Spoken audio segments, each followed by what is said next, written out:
friends, welcome back to my channel. My name is Alyssa and today I'm going to be working on another thrift store makeover. So I picked up a couple things at the thrift store yesterday and I'm going to be working on some of them depending on how much time I have this week. So the first thing that I got was this hanging wooden piece of bread. It's really ugly and it says, love, life, wealth. It's like kind of like live, laugh, love, but wealth. I don't know. And it's really ugly. Like I said, the back of it has this little hanger though, so you could hang this piece of bread on your wall. And it has someone's signature on the bottom. It says Linda Robinson, 84. I think that's what it says. So Linda Robinson, if you are watching this, I'm recreating your artwork because it's just isn't it, girl. I'm sorry. I don't know if, maybe the wealth is like, let's get this bread or something. I don't know. I don't understand this and it's not for me. But I was excited that it was a large piece of bread that I could hang on my wall. So I'm going to be hopefully working on this one this week. The next thing I got was this little tray here. Again, not even totally sure what this is for. Perhaps like different foods and then like a dip in the middle. I just liked that it had different compartments and it was wooden so I could paint it. Next, I got this really gross jar that looks like a gumball machine. You don't put a coin in it, obviously. It doesn't work, but the lid comes off and it has some really gross stuff inside, so I'm going to have to clean that. But this was another thing that I picked up to maybe do a makeover on this week. And the last thing I picked up, I don't know if I'm going to do a makeover on it or not because it's so cute that I don't know if I could make it any cuter. I got this little bunny and it's adorable. It has a little flower on its head and it's winking and I don't know if I could make it cuter. So this one I might just keep, but I don't know. You guys let me know. Should I redo her? Should I give her my own little spin? Or should we just leave her alone because she's really cute? Let me know down below. So I'm really excited to work on these pieces this week. So if you'd like to see how they turn out, then just keep on watching. So starting off with this giant slice of bread, I got this at Savers for $3.49. And I'm starting off by peeling off the sticker. And then I'm gonna give it a good wash down because it is really dirty. And you can see on the paper towel just how dirty it was. And I'm gonna be using this clay I have here. I've had it for a long time and never used it. I got it as a gift for Christmas one year. And since I'm out of my regular air dry clay, I figured I would give this a go. So my plan for this is to create basically an avocado toast with some tomatoes and a fried egg on top because that's one of my favorite things to eat and that's what came to my mind when I saw this giant piece of bread. So the first topping that I tried to sculpt was the avocado slices. And here you can see I rolled out the clay flat and then I drew out a little avocado slice shape and now I'm cutting it out with one of my clay tools. So after I cut it out, I went through and tried to smooth out the edges with my fingers. I didn't add any water to this clay at first because it kind of seemed like it didn't need it. So for the other pieces of avocado, I basically layered the previous slice on top of some more clay and then roughly made the shape again. So I kind of noticed that my first avocado slice was way too small for this piece of bread. So that's why this next one, I made it a lot bigger. And I just went back and forth, adjusting the shape, slicing different parts off, trying to make it look like a really big slice of avocado. You can see me giving a thumbs up because now that slice of avocado is actually proportionate to the bread.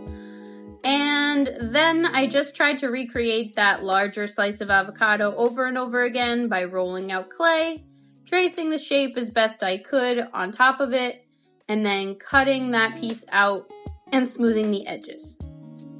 After sculpting each slice of avocado, I tried to lay it on top of the bread to see how it would look, because I kind of wanted the pieces to look like they were fanned out all fancy. Now, the texture of this clay was really weird. It was easy to smooth out in the moment, but after it dried, it kind of had a lot of weird texture on it that I didn't realize while I was sculpting it. So I wonder if I should have added more water to the clay, but it just seemed like it didn't need it most of the time. The only time I really used water with this clay was to attach two pieces of clay together, but it didn't feel like the clay mixed well with the water like regular air dry clay would. So moral of the story, I don't really know if I would ever buy this clay again. I didn't actually purchase it myself. Like I said, I got it as a gift. It dries a lot faster than regular air dry clay, but it kind of dries to this weird foamy, I want to say, consistency, and it just wasn't my favorite. All right, so now I'm working on the tomatoes. So I rolled out clay just like I did for the avocado slices, but this time I cut it out into a nice big circle. Here I am just double checking the size of the tomato and the scale compared to the avocado and the toast itself. Once I was happy with the shape and size, I just traced that exact same tomato slice onto another rolled out piece of clay, smoothed out the edges with my fingers, and then I started to roughly sketch the kind of indentation that is on a tomato slice. So I had to kind of carve out where I was gonna add the indents. I couldn't find the tool that I was looking for to carve out these parts, so I just used a rounded tool that I had with like a little ball on the end, and I also just used some sharp tools to get rid of any extra clay. It was at this point that I decided to just abandon the tomatoes real quick. I'm not really sure why. I think I was just feeling excited about the egg perhaps. But I do come back to the tomatoes, but I guess they're on break for right now. So I decided to roll out kind of an irregular shape of clay for the egg, and then I pinched the edges like I am here to create a bit of a fried egg texture, I guess you could call it. I had no idea what I was doing with the egg, so this was all just experimenting. But I do think at the end it looked kind of like an egg. So now I'm working on the yolk part of the egg, and I didn't like how it looked at first, so I resculpted it over and over until it felt right. I still feel like the scale of the egg isn't quite accurate, but it was all right. Now I'm going back to the tomatoes, and you can see I carved out the sections on that slice, and now I'm working on the next one. I used this purple tool to kind of carve out extra clay in each area, and then I went in with this green tool to smooth out all of the edges. After I made all the little indents, I individually rolled out some seeds to put inside of the tomatoes. I left one section blank on each of the tomatoes, and you might be like, why did you do that? I did it because I knew that those areas were going to be covered up by the avocado, and I was too lazy to keep making more seeds because honestly, I just wasn't having fun making the seeds. And I attached them to the clay just using a little bit of water underneath. And that did help them stick down, but like I said, I don't feel like the water works well to smooth this clay out and get rid of like wrinkles and stuff. Now I'm just kind of playing around with all of the pieces and arranging them on top of the toast to see how they're gonna look. I adjusted my egg a little bit because I still didn't really like how it looked. Here I am adjusting it again, and now it's the next day. So not everything was dry, but I'm impatient, which is a common theme in all of my artwork. So I decided to paint this anyway. And you can see there are like little cracks and weird textures on here, but luckily when I painted it, they weren't as apparent. So I painted the outer portions of the tomato slices with a brighter red, and then I filled in the concave parts with the darker red to show that they're kind of sunken in. For the seeds, I just used this muted yellow color to paint over the very tops of the seeds, and I feel like this worked out pretty well. Now onto the avocados. I used two colors for these. I used a light yellow for the center parts and this avocado green for the outer edges. So I started off by putting a first coat of green around the outer edges on each of my avocado slices because I knew that I was gonna need to do more than one coat with this paint. It was a little see-through. And then after I finished the first coat on each of the slices, I went back in with a second coat of green, and while it was still wet, I went in with the light yellow and created a sort of blended effect from green to yellow, really giving it that avocado color.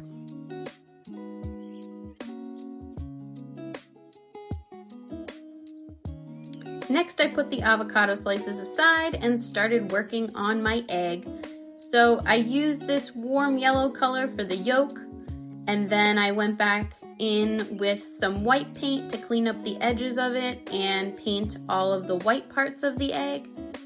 Now this is the reference photo I was using for my egg, so I really wanted to have those toasty edges around the sides of the egg.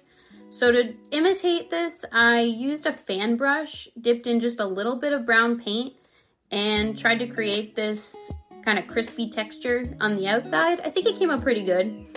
I added a little white highlight to the egg yolk to make it look shiny and also to cover up the random wrinkle of clay that ended up being there and I didn't notice while I was sculpting. And then I got ambitious and thought I could paint on some crushed black pepper, but soon realized that was really not a great idea, and I stopped while I was ahead and was like, you know what, this egg looks fine, let's not ruin it with black dots because they're just not gonna look right. All right, now I'm priming the toast with some gesso. It only took one coat, it was pretty easy to prime this. I also used this time to prime the other thrift store makeover I'm going to be doing today, which is this little round tray with different compartments on it. Okay, now it is time to paint the bread. So I'm starting off with this tan color for all of the bread.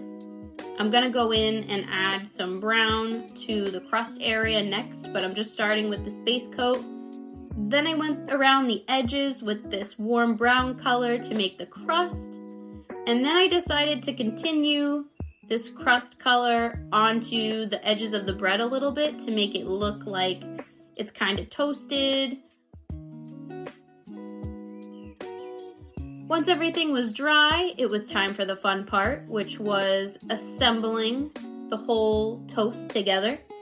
Now, I didn't really know what to use to adhere all of these clay pieces to the wooden bread, so I ended up using crazy glue, which probably was the best choice. I think it's probably stronger than hot glue, but I hate crazy glue so much.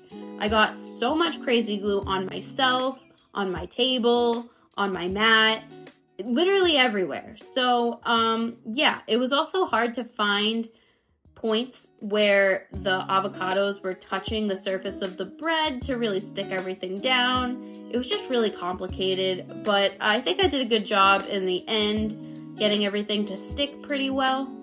But yeah, I was not having a great time with this crazy glue.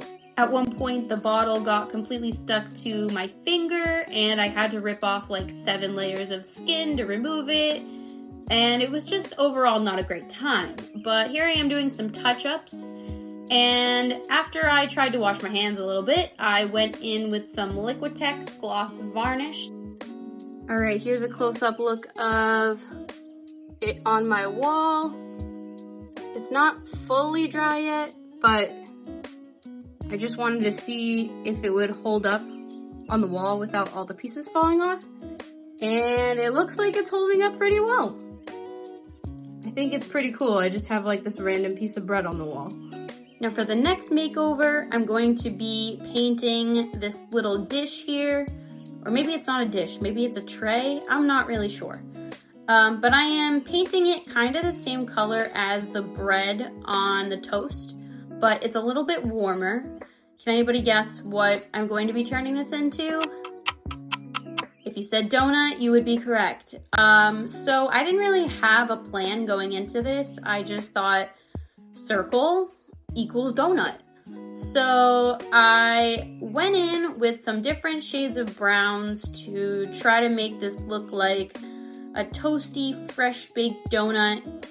In the beginning, this painting looked a little strange because it was just kind of like this flesh color, and then I was making this donut hole in the center, and I think you can put 2 and 2 together. It just looked kind of weird. But luckily by the end, it doesn't look weird. So I just ignored the middle of the donut for a while and started working on the frosting. Now, I chose my favorite kind of donut for this, which is a strawberry frosted donut.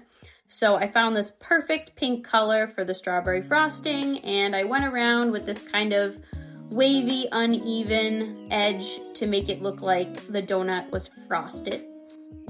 I wanted the frosting to stand out a little more and look a little bit more 3D, so my thought was to trace all of the edges of the frosting with this brown color to create a bit of a shadow, but it still kind of looked weird, but I kept going with it. Once I finished the brown outline, I felt like it looked way too harsh, so I went back in with the original donut color and tried to blend it out a little bit so that it wasn't so harsh of an outline. Then I realized that the hole in the middle of the donut got really small and I had to make it a little bit bigger, so I used some white paint to fix that up. And then I went in with my pink again and cleaned up the edges of the frosting because when I blended the brown, it kind of got into the pink and I lost the crispness of the edge of that.